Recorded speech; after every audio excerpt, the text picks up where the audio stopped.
नमस्कार मंडळी, लक्ष्मीच्या पावलांनी या मालिकेच्या ज्या ट्विस्टची तुम्ही आतुरतेने वाट बघत होता तो ट्विस्ट आज मी घेऊन आली आहे। हा ट्विस्ट खरंच खूप इंटरेस्टिंग ठरणार आहे, त्यामुळे व्हिडिओ शेवटपर्यंत नक्की बघा। कलाने आणि अद्वैतने नैना आणि राहुलला रंगेहात पकडलेलं असतं। नैना त्यावेळी तर पळून गेलेली असते, तेव्हा कलाने अद्वैतला सांगितलेलं असतं की अद्वैत, तुझ्या लग्नातून नैनाताईला पळवून नेणारा दुसरा तिसरा कोणी नसून हा राहुलच होता। तेव्हा अद्वैतला खूप मोठा धक्का बसतो। अद्वैत आता त्याच गोष्टीचा विचार करत बसलेला असतो की याचा अर्थ राहुलने माझ्या पाठीमागे खंजीर खुपसली। परंतु रात्रीच्या वेळी जेव्हा अद्वैत या गोष्टीचा विचार करत असतो त्याच वेळी तिथे राहुल येतो आणि राहुल आता अद्वैतचं ब्रेन वॉश करायला लागतो। अद्वैतला तो म्हणत असतो की अद्वैत ब्रो, तू इतक्या सहजपणे माझ्या कानाखाली मारलीस, माझ्यावर अविश्वास दाखवला, तुला एकदाही माझी बाजू जाणून घ्यावीशी नाही वाटली का? तू त्या कलावर विश्वास ठेवला जिने स्वतःने तुला धोका दिलाय, आणि खरे फॅमिलीच्या मुली तुला माहितीच आहे ना कशा आहेत त्या, आणि एवढं सगळं माहित असताना सुद्धा तू माझ्याच कानाखाली मारलीस। तर अद्वैत म्हणत असतो की तू इथे आलासच कशाला, मला तुझं तोंड सुद्धा बघायचं नाहीये। तेव्हा राहुल म्हणतो की अद्वैत, मला फक्त तुला काही गोष्टी सांगायच्या आहे ज्या कलाने तुझ्यापासून लपवून ठेवलाय। हे बघ, कलाने तुला जे दाखवलं ना ते काही पूर्ण सत्य नव्हतं। खरं तर नैना ही माझ्यावर आधीपासून प्रेम करत होती, नैनाला माझ्यासोबत लग्न करायचं होतं, परंतु मी मात्र नैनावर कधीच प्रेम केलं नाही, तीच माझ्या मागे लागली होती। मी प्रत्येक वेळी तिला समजावण्याचा खूप प्रयत्न केला की हे बघ, तू माझी होणारी वहिनी आहेस,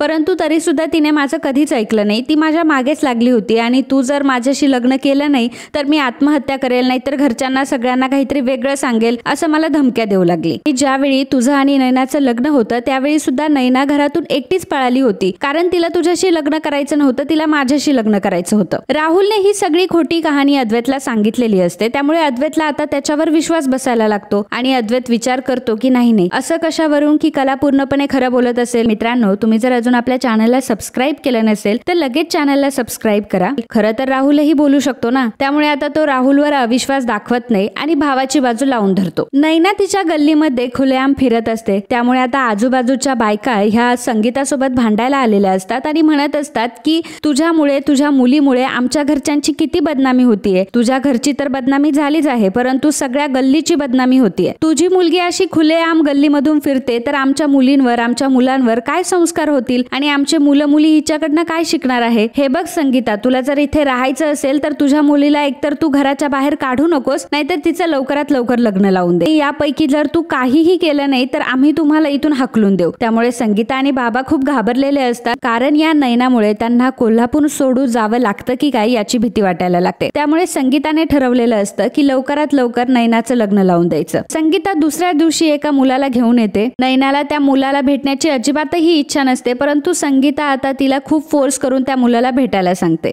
नैनाच्या मनाविरुद्ध संगीता आता नैनाचं आणि त्या मुलाचं लग्न लावून देणार असते। तर इकडे सरोजची मैत्रीण असते प्रमिला, आणि तिची एकुलती एक मुलगी असते राधा। रोहिणीला माहित असतं की ही राधा एकुलती एक आहे म्हटल्यावर लग्नानंतरची सगळी प्रॉपर्टी ह्या मुलीला भेटणार, आणि जर राहुलने तिच्याशी लग्न केलं तर राहुल त्या प्रॉपर्टीचा एकमेव मालक ठरणार। मग अद्वैत पेक्षाही राहुल प्रॉपर्टीने जास्त स्ट्रॉंग असणार। त्यामुळे रोहिणी ही सरोज सोबत बोलते आणि सरोजला सुद्धा रोहिणीचं म्हणणं पटतं। सरोजला असं वाटतं की राधाचं आणि राहुलचं जर लग्न झालं तर चांगलंच आहे। सरोजची मैत्रीण प्रमिला ही लंडन मध्ये राहत असते, तर सरोज तिला फोन करून सांगते की तुम्ही 7 दिवसांसाठी भारतामध्ये या। त्यामुळे प्रमिला ही 7 दिवसांसाठी राधाला घेऊन भारतामध्ये आलेली असते। आता राधा आणि राहुल हे लहानपणापासूनचे मित्र असतात। रोहिणी प्रमिलाकडे राधाला मागणी घालण्यासाठी आता रितसर बोलणी करते, तर प्रमिला सुद्धा या लग्नासाठी तयार झालेली असते, आणि जी राधा असते ती लहानपणापासून राहुलला लाईक करत असते, तिला राहुल सोबतच लग्न करायचं असतं। परंतु एक अट अशी असते की 7 दिवसांसाठीच ते भारतामध्ये आलेले असतात, त्यामुळे या 7 दिवसांमध्येच त्यांना राहुलचा आणि राधाचा साखरपुडा करायचा असतो। राहुलने तर राधा सोबत लग्न करण्यासाठी होकार दिलेला असतो, कारण त्याला माहित असतं की आपलं पोट तर बाहेरच भरलं जाणार आहे, आणि एवढी श्रीमंत मुलगी आपल्या गळ्यात पडते म्हटल्यावर विचारायलाच नको। त्यामुळे राहुल आता त्या लग्नासाठी तयार होत, परंतु राहुलला एक भीती असते, ती म्हणजे नैनाची। त्याला माहित असतं की जेव्हा नैनाला समजेल की माझं आणि राधाचं लग्न होतंय तेव्हा नैना नक्कीच काहीतरी करणार। त्यामुळे आता तो नैनाला भेटतो आणि नैनाला सगळ्या खोट्या कहाण्या सांगतो। नैनाला तो म्हणत असतो की नैना, तुला माहितीये का माझं तुझ्यावर खूप प्रेम आहे। अगं पण काय करू, घरात मी एवढा वेळा घरच्यांना सांगण्याचा प्रयत्न केला, परंतु घरचं माझ्या ऐकतच नाहीयेत, आणि तुझी बहीण तर सारखी आडवी येते, मला काय करावं ना तेच कळत नाहीये, त्यामुळे मी तर तुला सोडू शकत नाहीये। म्हणून मी आता ह्या सगळ्या गोष्टीला कंटाळून ना लंडनला जातोय। मी आता तिथेच सेटल होण्याचं ठरवलंय, कारण इथं जर मी राहिलो तर मला तुझी सारखी आठवण येत राहील, आणि मी माझ्या घरच्यांना तर धोका नाही देऊ शकत, म्हणून मी आता लंडनला जातोय, त्यामुळे तूही माझा विषय सोडून दे. राहुल असं बोलून घरी आलेला असतो. तर नैना आता विचार करत असते की खरंच राहुलचं माझ्यावर किती प्रेम आहे. म्हणजे एकतर तो किती चांगला मुलगा आहे की घरच्यांना सुद्धा त्याला हर्ट करायचं नाहीये आणि मलाही हर्ट करायचं नाहीये, म्हणून तो लंडनला जातोय. परंतु यावर नक्कीच काहीतरी उपाय निघेल असा ती विचार करत असते आणि मीही राहुल सोबत लंडनला जाईल असे तिचे स्वप्न असतात. संगीताने मात्र वेगळाच बॉम्ब टाकलेला असतो. त्याने नैनाचं लग्न एकाच दिवसात फिक्स केलेलं असतं. एकाच दिवसात नैनाचं लग्न लावून ती नैनाला घराबाहेर काढणार असते. ज्या दिवशी संगीताने नैनाचं लग्न ठरवलेलं असतं नेमकं त्याच दिवशी राहुल आणि राधाचा साखरपुडा असतो. कलाला मात्र राहुलचा प्रचंड राग येत असतो, कारण एवढं सगळं होऊन सुद्धा राहुल आणखी एका मुलीची जिंदगी बर्बाद करणार असतो. त्यामुळे कलाला काहीही करून राहुलचं सत्य सर्वांसमोर आणायचं असतं, परंतु ते कसं हेच तिला कळत नसतं. आता राहुल आणि राधाच्या साखरपुड्याचं इन्व्हिटेशन हे खरे फॅमिलीला सुद्धा गेलेलं असतं आणि खरे फॅमिलीला त्याची पत्रिकाही भेटलेली असते, परंतु त्या पत्रिकेवर अजून नैनाचं लक्ष गेलेलं नसतं. आता ही गोष्ट माहित असते की राहुलचं लग्न राधासोबत होणार आहे, परंतु ती नैनाला त्याबद्दल काहीही सांगत नाही. आणि मग ज्या दिवशी संगीताने नैनाचं लग्न ठरवलेलं असतं त्याच दिवशी नैनाच्या हातात ती पत्रिका पडलेली असते,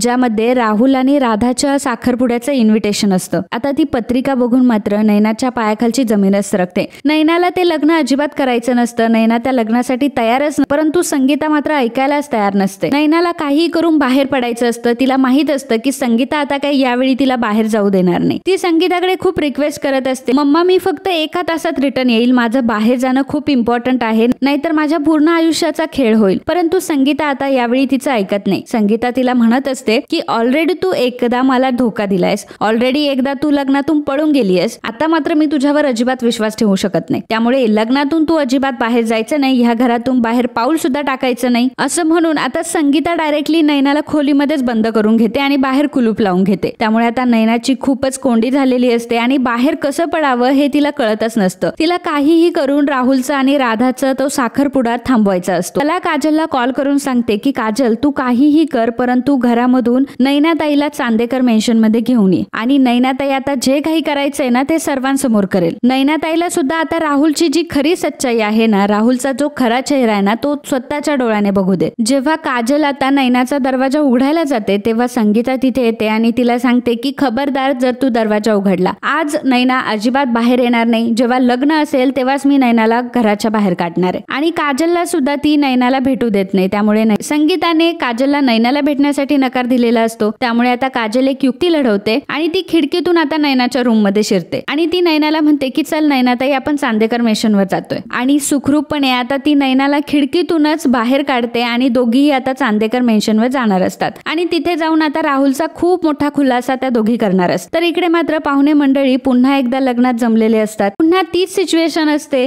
नवऱ्याकडचे लोक पुन्हा नैनाची वाट बघत असतात, परंतु नैना अजून आलेली नसते. आणि मग संगीता ही नैनाला बघण्यासाठी जाते तेव्हा तिला समजतं की नैना ही रूम मध्येच नाहीये. त्यामुळे आता संगीताला अक्षरशः तोंड झोडून घेण्याची वेळ आलेली असते आणि तिला काय करावं हे सुचत नसतं, कारण तिला असं वाटत असतं की नैनाने आता मला 2दा धोका दिला. पहिला तर अद्वैतच्या लग्नामध्ये आणि आता ह्या दुसऱ्या किरण सोबत. संगीताला काय करावं हेच कळत नसतं. ती आता डोकं आपटायला लागते आणि जीव देण्याचा प्रयत्न करू लागते. बाबा तिला समजावत असतात. आता दोघांनाही काय करावं तेच कळत नसतं. तर मित्रांनो पुढच्या ट्विस्ट मध्ये आपण हे सांगणार आहोत की कशा प्रकारे नैना आता चांदेकरांकडे जाणार आणि चांदेकरांच्या घरी जाऊन आता काय धमाका होणार हे पुढील ट्विस्ट मध्ये मी सांगणार आहे. त्यामुळे मित्रांनो तुम्ही जर अजून आपल्या चॅनलला सबस्क्राईब केलं नसेल तर लगेच चॅनलला सबस्क्राईब करा आणि हा व्हिडिओ तुम्हाला आवडला असेल तर व्हिडिओला लाईक आणि कमेंट करायला विसरू नका. धन्यवाद.